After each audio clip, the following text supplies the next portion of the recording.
Hello everyone out there in internet land. You're one of the most learned people I know, but you didn't start out that way. You grew up in a country where there wasn't a lot of information. How did you learn about sex growing up? When anyone from the tropics, third world, there's not a lot of privacy in the third world. Like you fart in your house, down the street knows, hey look, Brian just farted. So you can hear. Of course, coming from that, your understanding of sex is just getting on, hammer, done, get up. Did you see your mom have sex? No, actually, my mom called me once and said, Brian, come and see what your dad's doing. And I see my dad got off with his giant bull balls dangling between his legs walking away. But I've never seen that actually. Huh? No, actually, he just, by somebody came up, he got off and walked away. Your mom? Yeah. Why would Beulah call you into the room? The thing is, the thing is for me, right? It's like I believe that sex is nothing magical. It's a part of what we do. It's eating, shitting, it's fighting. It's a biological function. It's something that we've been programmed to feel ashamed of. And why you've been programmed to feel ashamed of, that is a form of to control you. And to say, you know, a major part of who you are is wrong, sinful, evil. You need to be saved. I've always said this jokingly,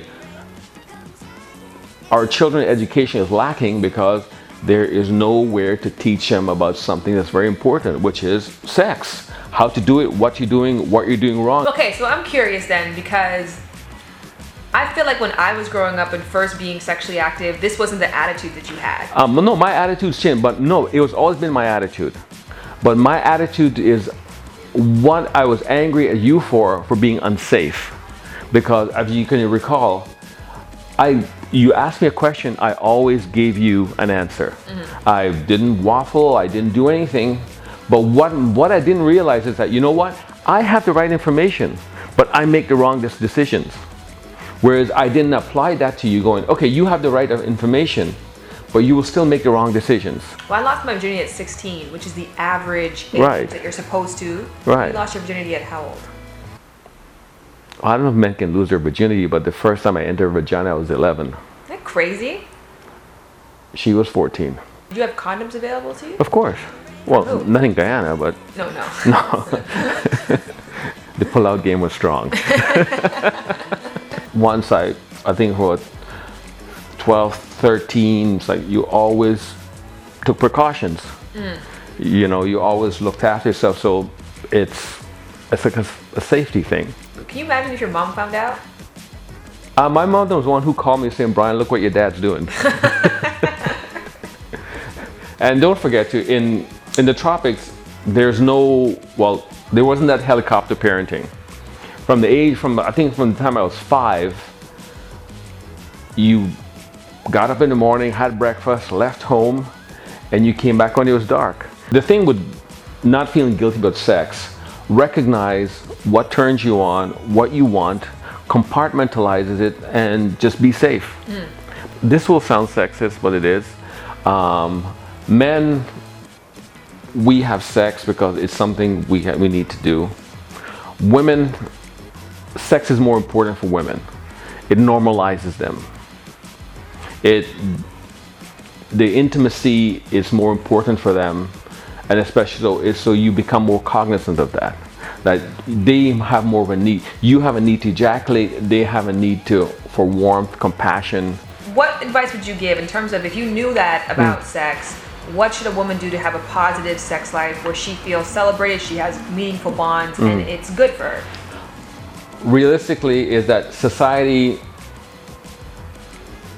judges women, and women are the worst at judging each other. So for instance, a woman's body is seen as a mountain. The more people that climb it, the less value society places on her. So she now has to be more judicious about who she lets into her body. Whereas with men, the more mountains you climb, look at that great mountain climber. Yeah.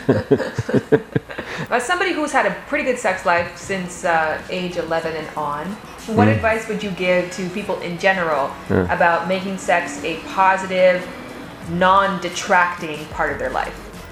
Recognize what you're feeling it's not something you should always act out. It's like, oh, I'm hungry, I should eat that. It's like, I'm horny, I should do this.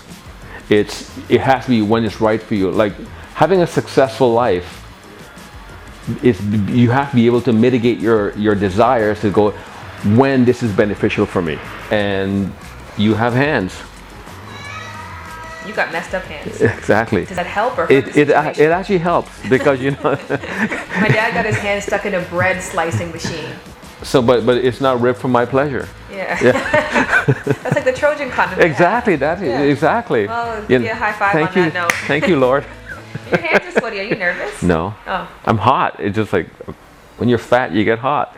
Yeah. I can't relate. P, you are my greatest inspiration and influence by far. You are a 1 in a billion person, and I never for a second take for granted the impact that you have made on my life. I love you so much. You are the reason why I'm single today, because you set the bar so high on what a good man is supposed to be. And you have been a perfect dad. Happy Father's Day. Before I give advice, can I ask you a question? Yes. Your mom and I have had day sex. Yes. And you've heard it. Yes. How do you feel?